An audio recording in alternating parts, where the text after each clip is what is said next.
Hi, welcome to the Simply Yoshi channel. I'm Yuki, and in this video I'm going to show you how to make Namayatsuhashi. Yatsuhashi is a very popular Kyoto souvenir. It's a cinnamon mochi, which is very flat and thin. It comes in a baked form and a fresh form. It's so popular that according to the statistics, 96% of the people who travel to Kyoto buy some kind of sweets as a souvenir, and out of that, half of those people buy yatsuhashi, whether it's in a baked form or a fresh form.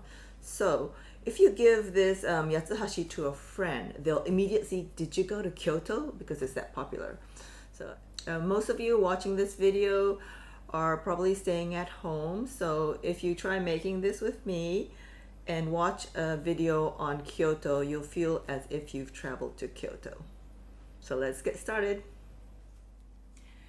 The ingredients are quite simple, just flour and sugar, actually, basically. So it's 80 grams of non-glutinous flour, which is called the Joshinko in Japan. If you can't find the Joshinko, you can just use the rice flour for baking. And the glutinous rice flour, 20 grams of glutinous rice flour, which is, I'm using Mochiko today. If you're living in Japan, maybe Shiratamako is more easy to find. The ratio is 8 to 2. The difference in these two flours and why I use these two flours is for the texture.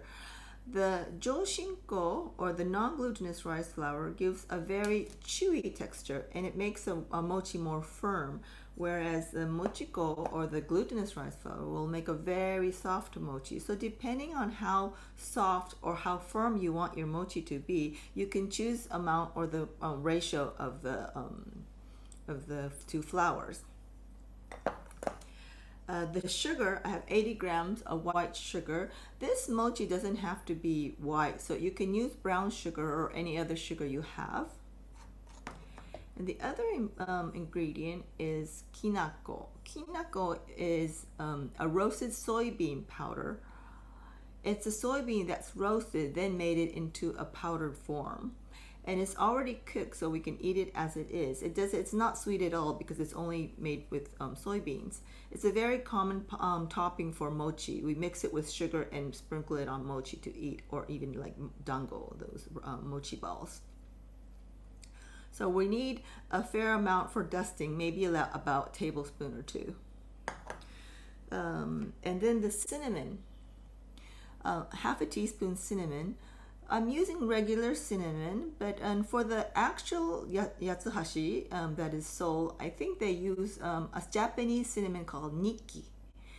Nikki is made from the root of the tree, whereas the cinnamon is made from the trunk of the tree, And Nikki is more, it has more heat, it's more hotter, spicier. But you can use this normal cinnamon, because Nikki is not so widely available even in Japan. And for the filling, I have red bean paste and white bean paste. You can use whichever paste you can find. Probably, I think the actual Natsuhashi uses red bean paste, and red bean paste is more easy to find, so you can use red bean paste. But if you want to make white bean paste, I have a video out, and I'll put the link in the description, so please try to make it yourself. So put Joshinko, the non-glutinous rice flour, and Mochiko, which is the glutinous rice flour, and sugar in the bowl. Mix with the rubber spatula. And gradually add the water. I'm using warm water to bring out the starch in the Joshinko. Normally we use hot water, but I think warm is okay. If you're just using glutinous rice flour, you can just use water or cold water, room temperature water or cold water. Whoops, there's one ingredient I forgot to put, which is the cinnamon. Okay, that should have gone in first.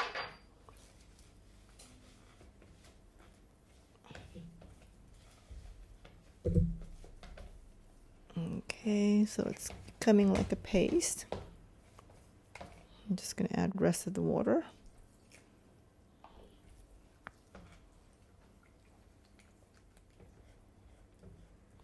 Just make sure there's no lumps left in. But if there are still small lumps, don't worry, it goes away when you microwave it.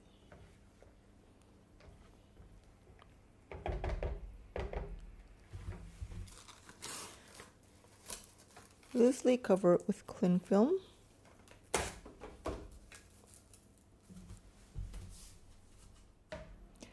Microwave for 90 seconds on 600 watts. If your microwave has a higher power or lower power, you would need to adjust the time. So if it's higher, like 700 watts or 800 watts, you need to do it for maybe like 70 seconds or 60 seconds. After 90 seconds, you'll see that the middle of the bowl, the center of the bowl, is still uncooked. So what you need to do is you need to mix it.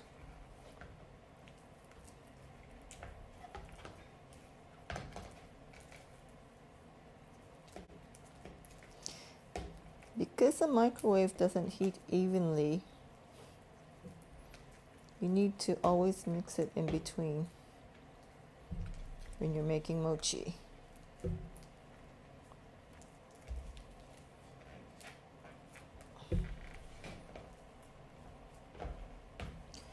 Okay, once it's mixed, you want to spread it evenly.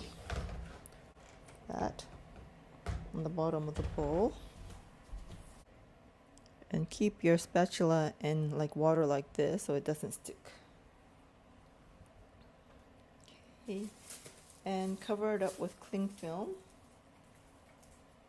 And return to the microwave for another 90 seconds. So after 90 minutes, this is what it looks like. Be careful because it's extremely hot. So using a wet spatula, just mix briefly.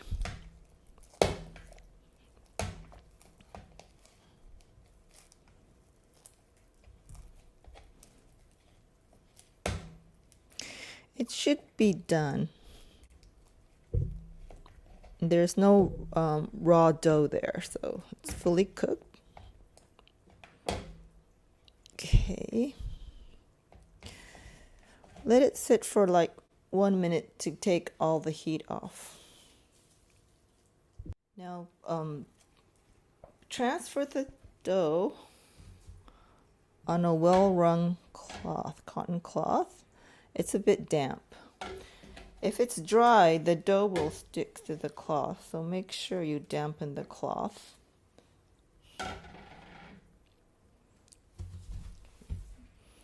Okay, now we're going to knead this dough. Take 2 corners, fold over, punch down, fold over, punch down, rotate, take 2 corners, take 1 corner, punch down, then fold over and punch down.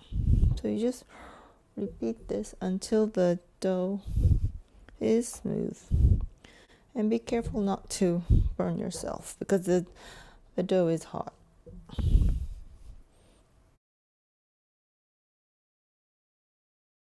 If you don't have a microwave oven, you can just steam this dough.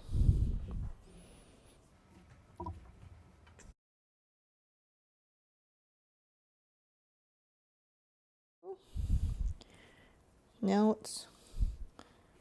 it's a bit firm and it's very sticky.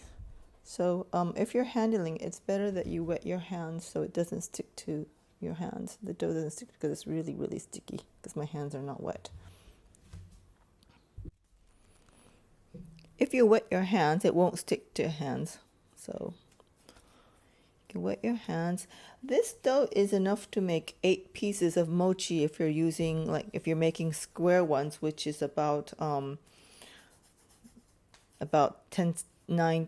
to 10 centimeter square.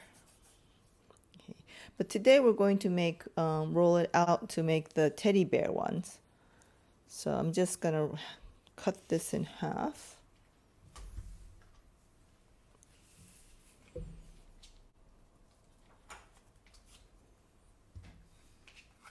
Okay, and roll it out. Okay, so if I roll it out like this, it's gonna stick to the board. So what I'm gonna do is put Kinako. So this is like a dusting flour to prevent the dough from sticking to the board.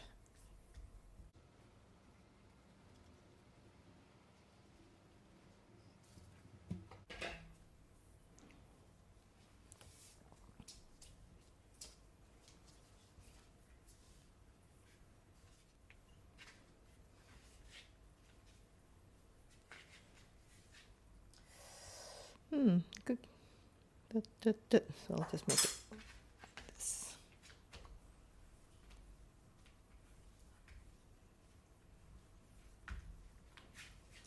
So you can make it about 3 or 4 millimeters thick,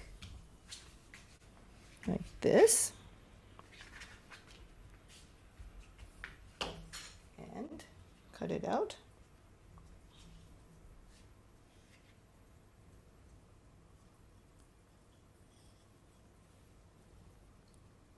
Ta-da!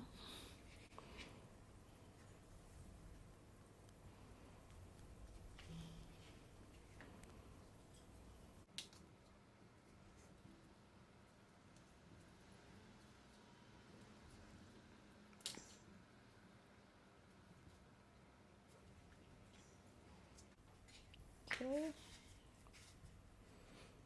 Then you can just use this dough.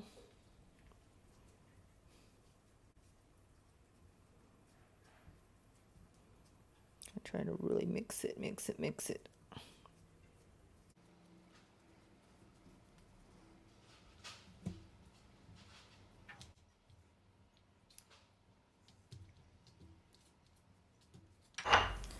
And make some more.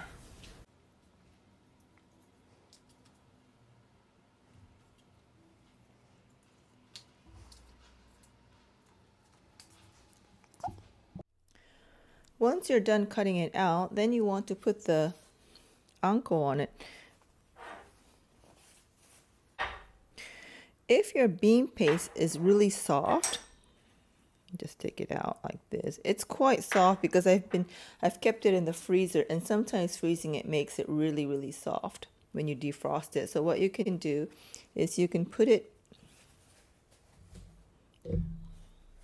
between a paper towel and just kind of press the water out. You can see how much water has come out. Like this. So just kind of press it. Just get all. Don't overdo it, then the bean paste will become too dry. So now it's easier to handle. It's not that sticky anymore. So you want to roll it into a ball.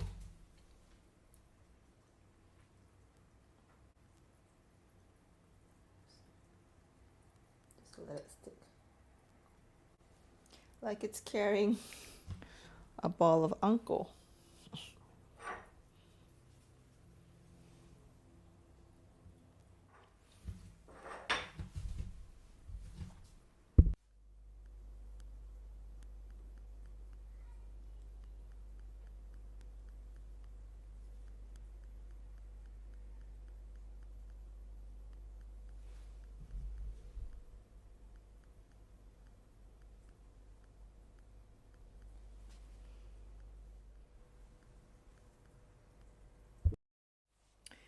If you'd like to make the traditional type, just roll it out and cut the dough into squares and then fold it in half, staggering it a bit like this. So that's that.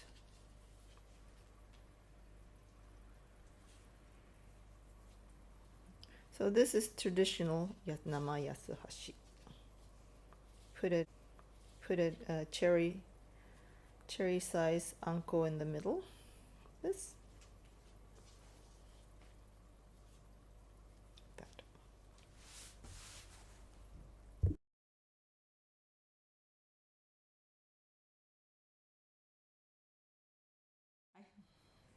I hope you enjoyed making these little Namayatsuhashi.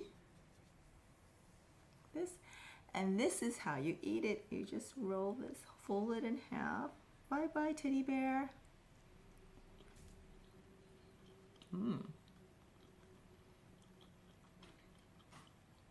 It's really nice. You can also make this with matcha. So instead of cinnamon, you can put in matcha, or you can also put in like cocoa powder to make chocolate teddy bears. So that's it for today. If you enjoyed this tutorial, please give it a thumbs up. And if you'd like to see more Japanese cooking or wagashi recipes, please subscribe to my channel. Thanks for watching and hope to see you again next time. Bye bye.